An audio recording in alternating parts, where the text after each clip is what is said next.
What's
up, guys? I'm Nick. And I'm Sagan.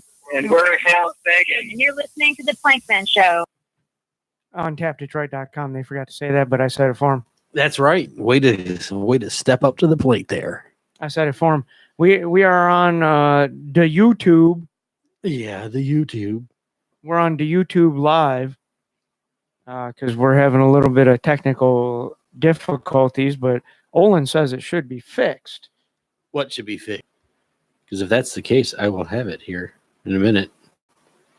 It says error still on me. I'll close it out and see if I can bring it back up, though. We should be fixed. That's what they all say. Yep, that's what they all say. I've heard that before. So we're on the YouTube channel. I don't even know what the YouTube channel is. I think it's just my name, like James Planky. Yeah, James Planky or something. Something like that. I guess it's picking us up on the microphones, huh? Yeah, maybe. I have no idea. Or is it picking us up on this microphone? That was quite, well, I have no idea. I'm sure someone. Or this one. I don't know. I have no idea either. That makes two of us. Oh, according to this, it still says no connection. Yeah, that's why on TuneIn. I started it over, even though I didn't want to, because then you got to do a bunch of editing. But I started over the stream. I restarted the stream, and oh, is that where it says Plankman Show 3? No, that's on YouTube. Ah. Yeah, that's just how many times I've done it today. That's so that I know. Really not for anybody else. Anyways, I'm really getting sick of all the damn bugs flying around in what here. the hell's I don't know where they came from. I'll give you an idea where they came from. They cleaned the toilets, so when they evacuated the shitters, they all came down the hallway and invaded those. BSO. Man, they're all over. Who knows? Yeah, I know. But it's a pain, though, you know? You're trying to concentrate. Yeah. And you're sitting here and bam! That's the way it is. Or the way that it was. How's the lyrics to that song? The way that it is, the way that it was. It is. It's the way it was. So, yeah, it's going to be an interesting show. Who knows? You may or may not want to listen to the podcast. Oh, no, you want to listen to the podcast because it'll be freaking entertaining as hell. Yeah, it will be. Now, what I want to figure out is can I do what I wanted to do? Because you see, something very historical happened over the weekend. I know. I couldn't believe it because there was a lot of doubt that would even ever happen. And that's kind of what I'm upset about is, okay, this is like a once in a lifetime thing, right? Yeah. I a mean, big once in a lifetime thing. it doesn't happen every day. And the local sports radio and television did absolutely nothing. I know. Absolutely nothing. All Nothing I at heard all. was a little bleep on one of the local news radio stations. That was it. And it, it's basically, I can't believe they didn't do that live. You think they would have? I'm very surprised. So I'm trying to see now if I can find the video. I believe I got it right here. You may or may not hear it. Nope. Not till you start paying me, bitch. That's right. Mofos. You need to start asking YouTube to pay me. Hey. Thank you, Jane. All right, hang on. Before I get into this. All right. Alan Trammell and Jack Morris got inducted into the Hall of Fame. That they did. I believe it was Sunday. And no local television whatsoever. I mean, not any of the local TV channels showed it. Fox Sports Detroit did not show it. You think if anybody, the local sports station would have 97 won the ticket? Nothing. Oh, Broadcasting? they didn't bother to even do updates, or you think they should No, have? they did nothing. Yeah, I mean, something that people have been praying to happen for a long time. Yeah, I mean, I gotta keep starting and stopping this, and it's not really doing nothing. So,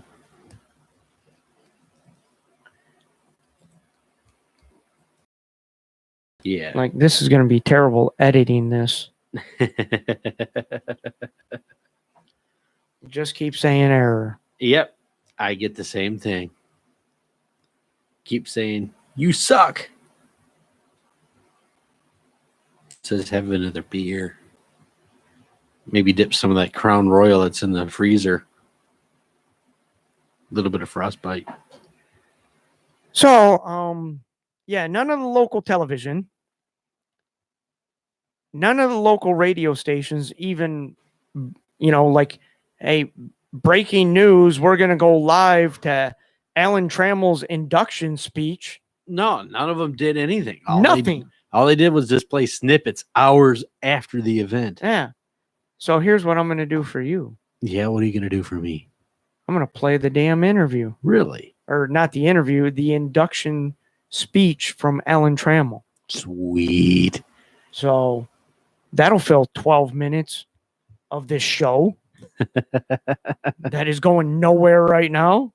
Except for maybe reverse. It's regurgitated backwards. So here's Alan Trammell's speech from the Major League Baseball Hall of Fame induction ceremony Sunday that none of the only way you could get this was on MLB Network, which that in itself is ridiculous. Yeah.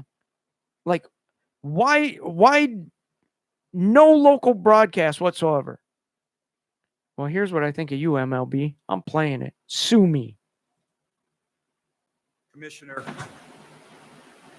and thank you, Jeff, John, Whitney, and the entire Hall of Fame staff for making this whole experience so memorable.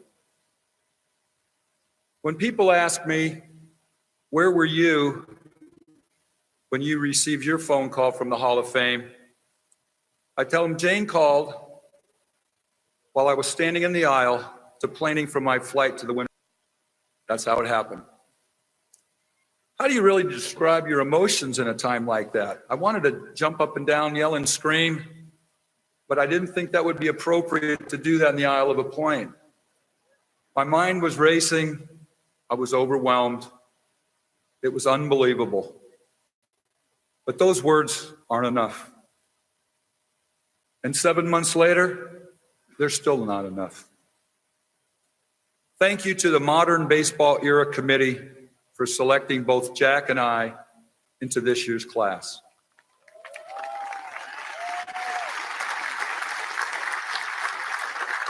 Honestly, I didn't think this day would ever come. But knowing that the voting committee included many of our peers makes this even sweeter. I'd also like to congratulate my fellow 2018 classmates, Jack, Chipper, Jim, Blotty, and Hoffy. I'm honored to be going into the Hall of Fame with all of you.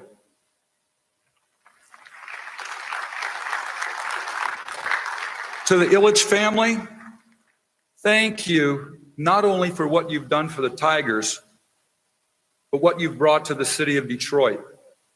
You have been at the forefront of so many wonderful changes to the Motor City.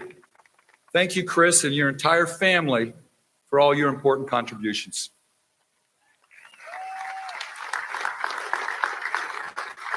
To Mr. Tiger, Al Kaline, thank you for being the role model that you are, doing everything with class and dignity. I'm proud to have worn the Old English D my entire playing career, just like you did. Tiger fans, I know you're out there. Today is as much about you as it is for me. Your support over all these years has meant a great deal to me, and today all Tiger fans can celebrate. Like Ernie Harwell used to say, when the Tigers turn a double play, you get two for the price of one, with Jack and I going into the Hall of Fame together. My dream of playing Major League Baseball started many years ago. I had the good fortune to grow up in San Diego, beautiful city with great weather, which allowed me to always be outside playing sports with my buddies. I remember playing ball during the summer like it was yesterday. Hard ball, tennis ball, rubber ball, wiffle ball, whatever, anything to keep us busy. My parents, who unfortunately are no longer with us, were always supportive and saw early on how much I loved baseball. They were the ones that instilled the structure, discipline, and preparation that is needed to be successful. My mother would be extremely proud. I think back to the days we listened to baseball games on the radio, and she would tell me, if you ever make it to the major leagues, your favorite player, Stan Musial. Well, Mom, I hope I did okay for you. I also had two sisters, Lynn and Nancy, who were always looking out for their little brother. To my wife, Barbara, who's been with me my entire professional career. Earlier this year, we celebrated our 40th anniversary. It came from the Detroit Tigers. The Tigers had just selected me with their second-round pick, and the dream to play in the major leagues was soon to become a reality. I'd already signed a letter of intent to play at UCLA, but it really wasn't difficult to fulfill my childhood dreams. Dick Winsek, the scout who signed me, two major league players, the most in baseball history. I remember Dick telling me that if I hit 250 and played good defense, I would play in the big leagues a long time. I doubt scouts are telling young shortstops that today. Dick also had a hand in a few other Tigers drafted that year. That 1976 draft also included my fellow inductee and teammate Jack Morris. And this marks the first time that two members of the same team's draft class reached Cooperstown. The Tigers also drafted Dan Petrie, who along with Jack formed the 1-2 punch at the top of our rotation for many years. And we also drafted another shortstop who just happens to be through a rebuilding year. There is hope. We did it back then by having good drafts and good signings, and that's our goal now. Like all the Hall of Famers sitting behind me, I was very fortunate to have so many people help me get to where I am today. To John Boggs and Gary, thank you for continuing to direct me in the right direction. To all my managers, coaches, trainers, clubhouse personnel, honor and a pleasure to have played alongside you for all those years. And my hope is someday you'll be up here as well.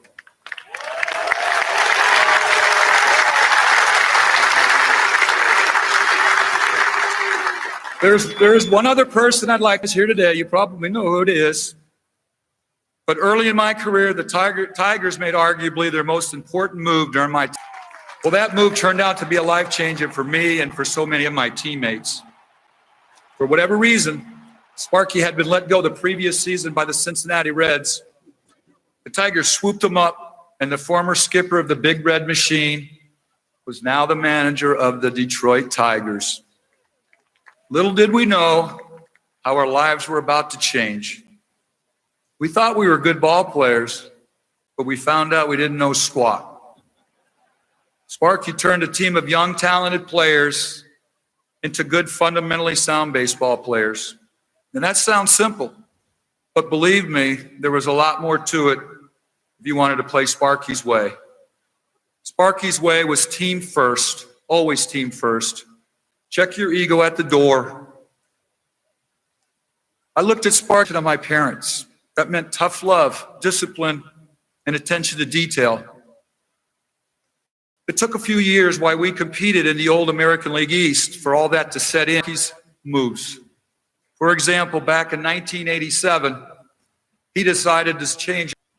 He moved me from batting second to the cleanup position. I thought he was crazy, but I ended up having the best year of my life. I'm very thankful I bought into Sparky's way. And I'm proud to say that Sparky Anderson had the biggest influence on my career. I feel so lucky to have played for him for 7 years, and I know he's smiling down on all of us today.